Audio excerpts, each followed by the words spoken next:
Hi friends, आपका today study centre में आपका स्वागत है। देखिए, सबसे पहले मैं बता देता हूँ कि आप अभी पढ़ेंगे शब्द किसे कहते हैं। इससे पहले वाले जो वीडियो डाले थे मैंने उसमें वर्ण पढ़ाया था। जो वर्ण का A to Z जो भी क्वेश्चन था मैंने उस सब A to Z क्वेश्चन को पढ़ा दिया था। और आपका अब जो चैप्टर है जिसका नाम है शब्द, तो पढ़ेंगे कि शब्द किसे कहते हैं, है ना। पढ़ेंगे कि शब्द किसे कहते हैं। तो आपका क्वेश्चन यहाँ लिखा हुआ भी है कि शब्द किसे कहते हैं। शब्द किसे कहते हैं तो लिखा हुआ है यहाँ कि वर्णों या ध्वनियों की, है ना। यहाँ लिखा हुआ है कि वर्णों या ध्वनियों के सार्थक मेल को शब्द कहते हैं। वर्णों या ध्वनियों के सार्थक मेल को शब्द कहते हैं। वर्णों का मतलब होता है इसकी हमने जो पढ़ा था क ख ग घ जो भी होता है, कवर्ग चवर्ग तवर्ग पवर्ग, ये सब जो भी है वो सब वर्ण है। बहुत सारे वर्ण है, उसको हम वर्णों कहेंगे। आगे लिखा हुआ है या ध्वनि। ध्वनि का मतलब होता है आवाज। ध्वनि का मतलब होता है आवाज। उसके बाद लिखा हुआ है वर्णों या ध्वनियों के सार्थक। सार्थक का मतलब होता है दोस्तों सही। सार्थक का मतलब क्या होता है? सही। इसे लिखा गया है कि वर्णों या ध्वनियों के सार्थक मेल को, मतलब मेल का मतलब होता है मिलान। मेल का मतलब होता है मिलान। तो सार्थक मेल यानी कि सही मिलान। सार्थक मेल का मतलब क्या होता है कि सही मिलान। सार्थक मेल को शब्द कहते हैं। इसलिए साफ साफ कह दिया है कि वर्णों या ध्वनियों का सही मेल होना चाहिए, और सही मेल होकर जो शब्द बनता है उसी को हम बोलते हैं शब्द। जैसे आपका यहाँ लिखा हुआ है वर्ण, इसकी क एक वर्ण है, म भी एक वर्ण है और ल भी एक वर्ण है। इसको सही ढंग से मिलान कराया गया है तो क प्लस म और प्लस ल मिलके क्या बन गया है? कमल। देखिए कमल है तो इसका मिलान जो था बिल्कुल सार्थक था, मतलब सही था। सार्थक का मतलब क्या होता है? सही। इसलिए कहा गया है कि क प्लस म और प्लस ल तीनों को जब एक साथ ऐड करते हैं कि जोड़ते हैं तो जाकर क्या बनता है? कमल। जो कमल एक फूल का नाम, जो कमल एक फूल का नाम है। नेक्स्ट आपका इसमें बोलता है ज प्लस ग और प्लस त बराबर क्या होता है? जगत। जो यह भी एक शब्द बनता है।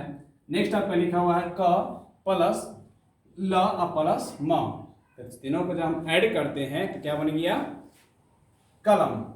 इस कलम से हम लोग लिखते हैं। तो कहने का मतलब है कि जो भी वर्ण अब यहाँ लिखा हुआ है सब का मिलान जो है बिल्कुल सही है। सार्थक मतलब कि सही है, इसी को हम क्या कहेंगे? शब्द। और यदि मान लेते हैं जिसको इसी को अगर हम उलट के लिखते हैं म प्लस ल और प्लस क, देखिए म ल और क, तो जो क्या बनेगा? मलक।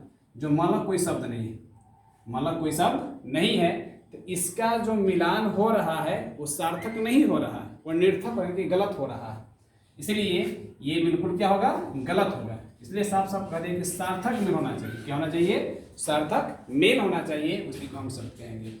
नेक्स्ट आपका है यहाँ कि शब्द का जो है कई प्रकार से उसका भेद होता है। जैसे कि फर्स्ट में हुआ रूपांतर के आधार पर होता है, दूसरा है कि आपका उत्पत्ति के आधार पर होता है, और तीसरा आता है आपके बनावट या रचना की दृष्टि से होता है। तो शब्द के जैसे क्या वो भी प्रकार पढ़ना है, हम पढ़ाते एक एक करके सारा प्रकार को दे दिया गया है। इस नंबर फर्स्ट में आपका दे दिया गया यहाँ पे कि रूपांतर के आधार पर शब्द के कितने भेद होते हैं। रूपांतर के आधार पर शब्द के कितने भेद होते हैं? तो लिखा हुआ है कि रूपांतर के आधार पर शब्द के दो भेद होते हैं। नंबर एक में है विकारी शब्द और नंबर दो में है अविकारी शब्द। नंबर एक में है विकारी शब्द और नंबर दो में है अविकारी शब्द। लिखा हुआ यहाँ कि विकारी शब्द किसे कहते हैं? सॉरी एक मिनट, लिखा हुआ यहाँ कि उत्पत्ति, अभी कहता है आप रूपांतर के आधार पर पढ़ लिए हैं कि रूपांतर के आधार पर शब्द के दो भेद होता है, विकारी शब्द और अविकारी शब्द। अब है उत्पत्ति के आधार पर, अब जो है आपका उत्पत्ति के आधार पर लिख दिया गया है कि उत्पत्ति के आधार पर शब्द के चार भेद होते हैं। याद रखिएगा कि बनावट या रूपांतर के आधार पर दो भेद होते हैं और उत्पत्ति के आधार पर चार भेद होते हैं। नंबर एक में है तत्सम, नंबर दो में है तद्भव, त द अभाव संयुक्त इसमें है, यानी आधा भाव लगा हुआ तद्भव पढ़ेंगे। नंबर तीन में आपका लिखा हुआ है देशज और नंबर 4 में आपका है विदेशज। याद रखिएगा, तत्सम, तद्भव, देशज और विदेशज। अगला आपका है बनावट या रचना की दृष्टि से। तो बनावट या रचना की दृष्टि से शब्द के 3 भेद होते हैं। बनावट या रचना की दृष्टि से शब्द के 3 भेद होते हैं। जैसे नंबर 1 में है रूढ़, नंबर 2 में है यौगिक और नंबर 3 में है योग रूढ़। रूढ़, यौगिक और योग रूढ़, ये 3 भेद होता है इसका। अब जो है हम एक एक करके पढ़ेंगे यहाँ से, कि पहले पढ़ेंगे कि विकारी शब्द किसे कहते हैं, फिर पढ़ेंगे अविकारी शब्द किसे कहते हैं, उसके बाद फिर पढ़ेंगे तत्सम, फिर तद्भव, देशज, विदेशज। एक एक करके मैंने सारी वीडियो को डालूंगा और सब लोग आप मिलकर इसको पढ़ेंगे। तो फर्स्ट में पहला नंबर पढ़ेंगे कि विकारी शब्द किसे कहते हैं।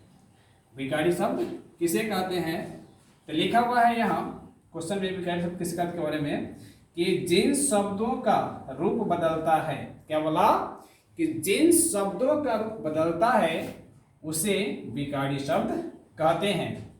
जिन शब्दों का रूप बदलता है उसे क्या कहते हैं, विकारी शब्द कहते हैं। जैसे आपका यहाँ लिखा हुआ है अब, तो अब का हम अभी लिख सकते हैं। अब का हम चाहेंगे इसका रूप बदल के हम क्या लिख सकते हैं, अभी, है ना। नेक्स्ट लिख सकते हैं, नेक्स्ट लिख सकते हैं हम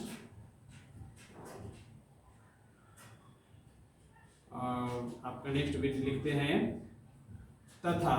तथा को हम और भी लिख सकते हैं, और या और बाद हम इसको वह भी लिख सकते हैं। तो इस प्रकार से जो है शब्द का रूप बदलते रहता है। अब का भी लिख सकते हैं, कब का कहता है ये वो करके लिख सकते हैं उसको। आपका यहाँ लिखा हुआ है दोस्तों कि विकारी शब्द के 4 भेद होते हैं। विकारी शब्द के 4 भेद होते हैं। नंबर 1 में आपका है संज्ञा, नंबर 2 में है सर्वनाम, नंबर 3 में है विशेषण और नंबर 4 में है क्रिया। यानी कि नंबर 1 में संज्ञा, सर्वनाम, विशेषण और क्रिया, ये जो है विकारी शब्द का भेद होता है। संज्ञा, सर्वनाम, विशेषण और क्रिया किसके बताइए, विकारी शब्द का भेद है। उसके बाद आपका यहाँ है कि संज्ञा किसे कहते हैं। नंबर आप 1 में पढ़ना है सबसे पहले कि संज्ञा किसे कहते हैं। संज्ञा के बारे में बढ़िया से पढ़ लेंगे, उसका सर्वनाम पढ़ेंगे, सर्वनाम का खत्म हो जाएगा तो फिर उसका विशेषण पढ़ेंगे, विशेषण खत्म हो गया तो क्रिया पढ़ेंगे। अब जो ये 4 वो जब पढ़ लेंगे उसके बाद हम पढ़ेंगे अविकारी शब्द किसे कहते हैं। फिर ये जब क्लियर हो जाएगी उसके बाद फिर नीचे आएंगे। अभी इसको पढ़ने में बहुत लंबा प्रोसेस है, लंबा समय लगेगी, इसलिए आप लोग एकदम लगे रहिएगा और A to Z जो मिलेगा आपका उसको पढ़ते चलिएगा। एक एक करके मैंने व्याकरण का A to Z क्वेश्चन को खत्म कर दूंगा। नेक्स्ट आपका लिखा हुआ है यहाँ कि संज्ञा किसे कहते हैं। नंबर 1 में पढ़ना है हमको संज्ञा किसे कहते हैं। लिखा हुआ है कि संज्ञा किसी वस्तु, व्यक्ति, स्थान या वस्तु के नाम को संज्ञा कहते हैं, है ना। संज्ञा किसी वस्तु, व्यक्ति, स्थान या वस्तु के नाम को संज्ञा कहते हैं। जैसे वस्तु में कलम, कॉपी, किताब, टेबल, कुर्सी, पंखा, ये सब जो भी देख रहे हैं सब वस्तुएं हैं। अब वस्तु में सजीव हो या निर्जीव हो, सब का सब संज्ञा ही है। व्यक्ति मतलब किसी भी व्यक्ति का नाम, जैसे राम हो गया, श्याम हो गया, मोहन हो गया, सीता हो गई, गीता हो गई, ये सब क्या है, ये सब व्यक्ति का नाम है। नेक्स्ट इसमें है आपको बोलता है स्थान। स्थान में जैसे कि पटना हो गया, कोलकाता हो गया, मुंबई हो गया, ये सब हो गया, तो ये सब स्थान का नाम हुआ इत्यादि। ये सभी को हम क्या कहते हैं, संज्ञा कहते हैं।